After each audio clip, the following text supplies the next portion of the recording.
Hi, my name's Robert Welsh and I'm from a company called Small Car Big City. I set it up with myself and my two co-founders, Oliver Knight and Alastair Bruton.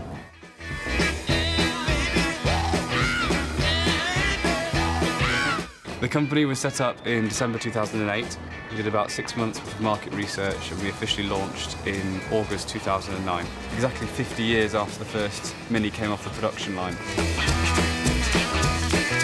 The Mini was designed by Alastair and produced on the 26th of August 1959. It was designed to mobilise the nation, so it was the first cheap car really to become accessible to everybody, and it was a mishmash of different parts from lots of other Austins, and it was almost an accident that became such an innovation and a quirky design. They're quite unpretentious cars. They kind of sum up a period of revolution, the 1960s. Everybody, rich and famous, poor or not, they all had one. I think that's what makes the car so popular. They're so iconic and they're so quirky, and people just kind of think London when they see them.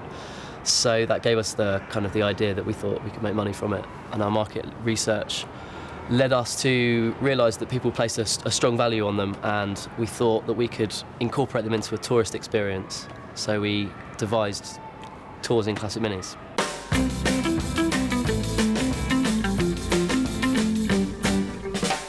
Our tours basically encompass as much of the tourist sites of London as we can, the sites that people have seen from postcards back home, wherever they're from. So we generally start with sort of Big Ben, Houses of Parliament, and then we can move on to more of what the customer wants. So we move on to more of the city, if they want to go into there, or the shopping areas, Bond Street and areas like that.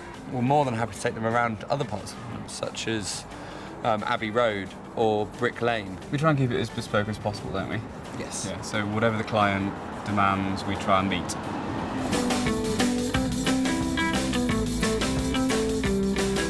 On my standard hour tour, I would have probably cover 5 of my best sites of London, best views of London, but I think one of them has to be coming over from south to north of Westminster Bridge, early evening, when Houses of Parliament are just starting to light up. You've got the Eye, you've got County Hall, and Parliament looking at its best. My personal favourite is in front of St Paul's Cathedral. We've had a couple of wedding proposals on the steps of St Paul's, so it's always quite special for us.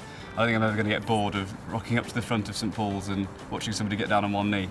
What we enjoy the most are the quirky little stories that really bring London to life. So, for example, there's a great story about how the Chancellor of the Exchequer got stuck down a little passage of Whitehall in his carriage, and they had to cut the hole in the roof.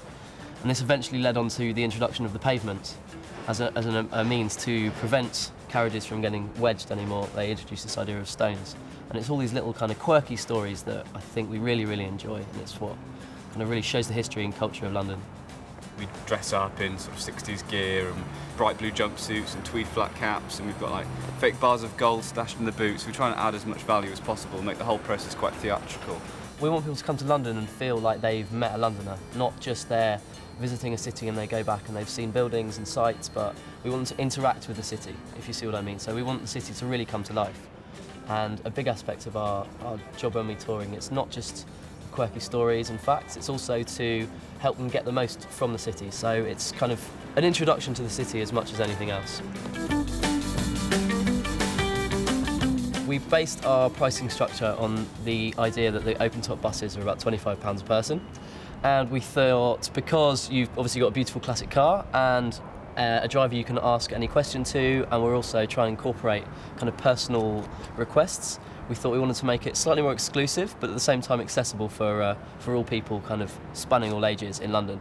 So we've come in at about £100 an hour, which works out at about £33 per person with 3 in the car.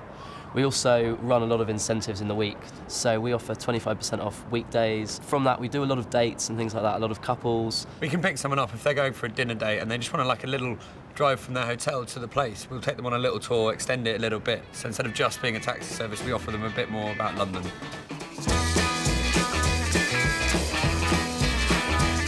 Why can't travel or a mode of transport across the city be fun and quirky? You don't have to sit in a black cab or a bus. You could get a stunning classic car and learn some interesting quirky stories along the way. So that's kind of what we're going for.